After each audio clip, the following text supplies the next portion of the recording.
updates and sports stories around the world, I should say. Aaron Akirjala is here with us. Aaron, great to have you. Even Stevens, Chelsea United yesterday. A very good morning to you, Rufai. Morning. Quite disappointed for Manchester United and Chelsea, but very expected. Good morning to you today, and good morning to you, Doctor.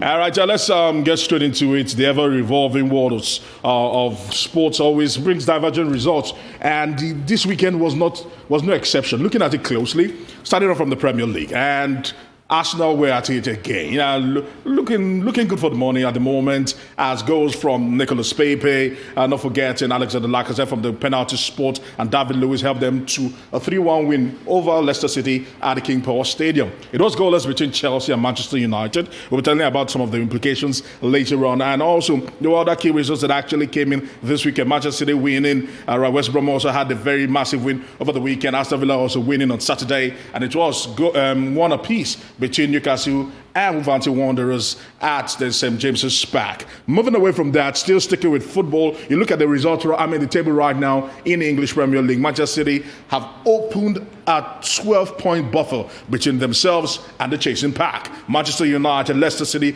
West Ham United all dropped points this weekend, including Chelsea. Liverpool actually had a massive win this weekend against Sheffield United. 2-0 was how we actually ended yesterday night. Now in the Spanish Primera Division, Atletico Madrid back to winning ways after consecutive defeats. In all competitions, good for them. And Lionel Messi lacing his boots as he got a goal and an assist in their 2-0 win over Sevilla. Now you can see the implication means that he is stretching the lead now. 90 goals so far in 25 games this season for La Puga Atomica, as I like to call him. Now in the Serie A, quite some interesting results. Roma losing to AC Milan, Inter Milan beating Genoa on the day, and it was draw between Hellas Verona and Juventus. Now quickly in the Nigeria Professional Football League, a lot is always expected. Okay, before that, looking at Manchester United and how they fared against the Big Six this season, the reason why there is a 12-point buffer between themselves and their arch rivals is the fact that they do not win a game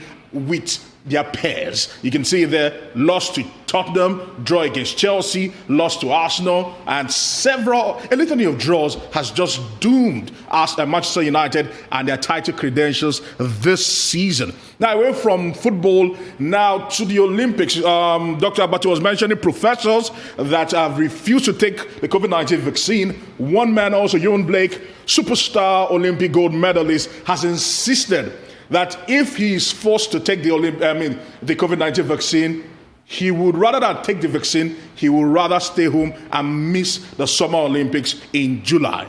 You and I know this. It's not a requisite for you to attend the Olympics, for you to take the vaccine and attend the Olympics. You can choose not to take the vaccine and still attend the Olympics, provided you actually abide by the laws laid down: no hugging, no singing, no handshaking, and a litany of laws laid down by the IOC in Japan. So let's see how it goes. Also in Formula One, the Formula One guys are also saying that group vaccination will not happen. That will not be accepted. Now to Nigerians doing great things globally. Let's start it off from this beautiful lady, 18-year-old, Favor Ofili. Right now, she has set a new record for herself and on the continent of Africa, as she actually got 22.75, which is the fastest right now by an African. Initially, the Ivorian Muriel Ahore actually had 22.80. This was back in 2009,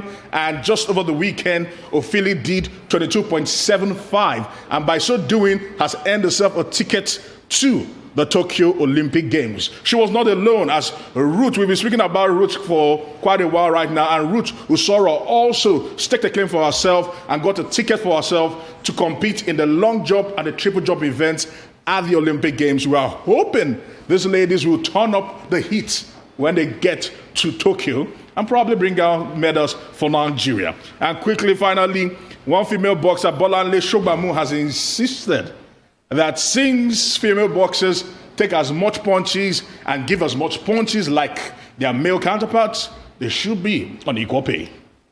Well, Well, that's absolutely correct, quite frankly. You know, I'm a supporter of equal pay. And you'll recall what the U.S. Women's football team managed to achieve with their agitation. So I wish her all the best. And congratulations to our Nigerian ladies going to fly the flag in Tokyo. Now, regarding the gentleman, the sprinter, who's not interested in the vaccine, there's some people who have their reasons, and governments all over the world would do well to make an effort or increase their efforts to cure them of this hesitancy that they feel. They need to show them the data. They need to be completely transparent. There's a lot of distrust. That's understandable, I feel. What is not understandable, Dr. Abati's friends, I'm sorry, I can't.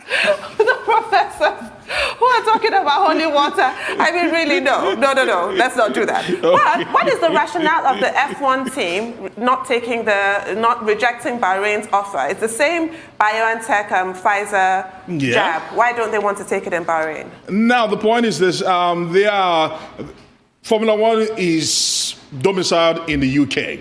And they are saying that as it stands right now, they will wait for how things will play out in the UK and not jump the gun. It's almost on a sympathetic ground that rather than give it to the Formula One team, give it to other people around in Bahrain. And don't worry, we will take care of ourselves. Don't worry, we've got something mapped out. And as I must say, you don't have to be vaccinated to actually compete or be part of the team going to Bahrain when the Formula One season actually resumes. So that is it there. Aaron, are you sure that a certain man called Bernie Ecclestone has got nothing to do with this? Bernie Ecclestone is old news when it comes to Formula One. He used to be Supremo at Formula One, not anymore. But are you sure? But he's got the influence. He started Formula One. He's got every stake in Formula One, and he is Formula One. Yeah. When you talk about Formula One, it's Bernie Ecclestone. True. Are you sure it's not Bernie Ecclestone pulling some strings? I don't think so. I think the Formula One chiefs and the Formula One management are actually thinking right. I know Bahrain are very insistent on having this particular Formula One season begin there, but nevertheless, citizens first. Charity begins at home. Aaron. Yes. The way Manchester United is going,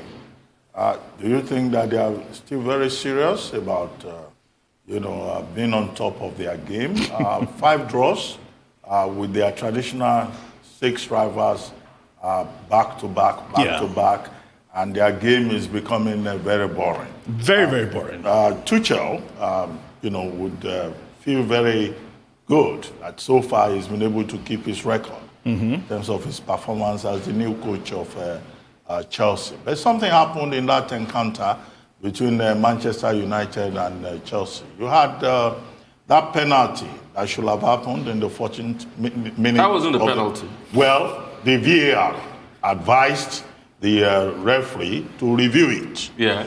Yeah, because there was handball. Yeah. But the referee refused. He stood by his decision.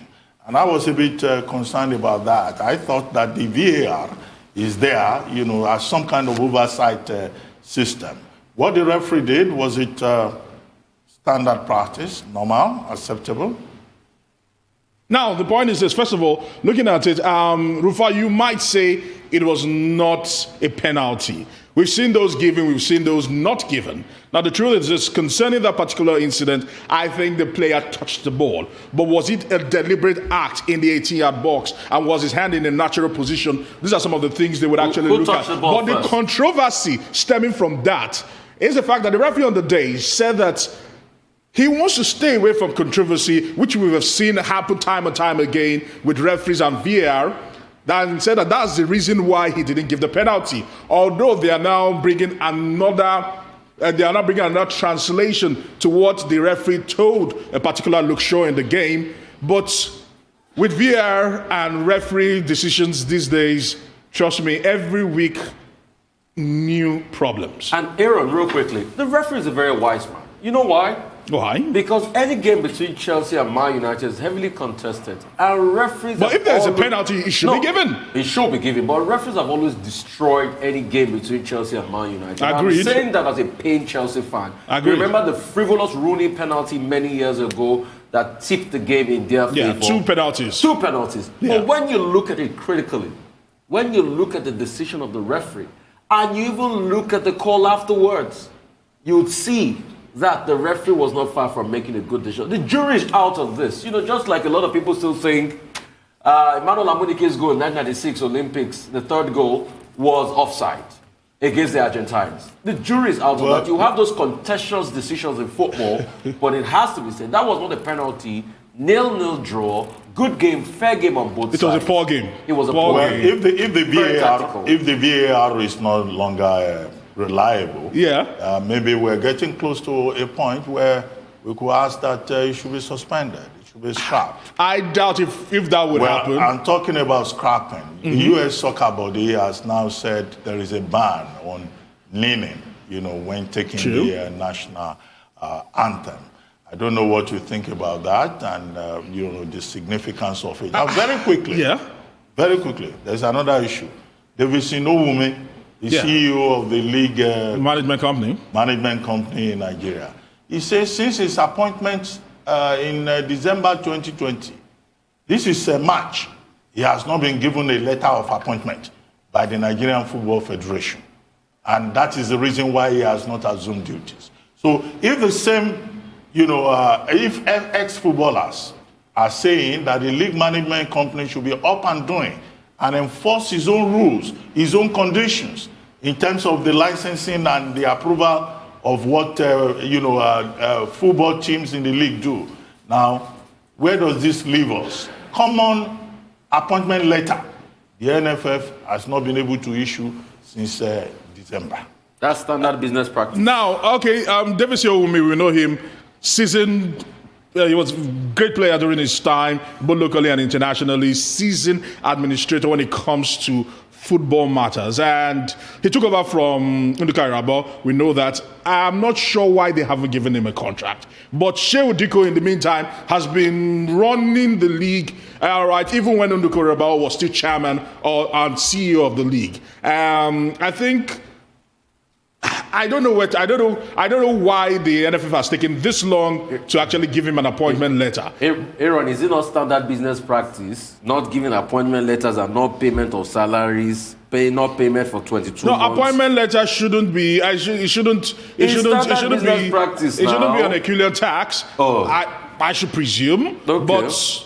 Maybe they have their reasons why they haven't, but that's not the reason why, because Shehu Diko, who has been there since for a very long time, well over 5 years right now, has been running things day to day in the league. And whatever has happened, or whatever is still happening, or whatever is bedeviling the league, is not down to the fact that Owume has not received a letter, but rather that the LMC are just biting more than they can chew at the moment. How? I raised the issue about the kneeling during now, concerning that kneeling, I'm a little bit torn about the approach people try to give to this. We have a particular Ivorian, who has actually come out to say that he will never kneel again. He will never kneel again. And the truth is this. Yes, Wilfred Zaha said that. And the truth is this. Concerning kneeling, I believe at some point it will wane.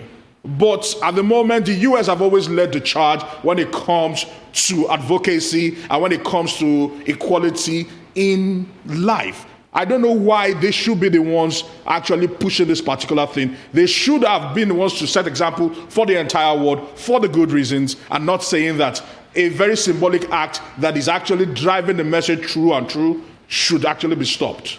Well, I mean, the big challenge here, whether people kneel during national anthems or not, is the elephant in the room: racial inequality, systemic racism, institutional racism. It's still a reality. Right? It's still a reality. Oh, yeah. I mean, I'm even excited that we've come this far. When you look at what happened in Mexico 68, the Olympics, and how much trouble it got them. But it's fine, Aaron. Thank you so much for your Always time. a pleasure.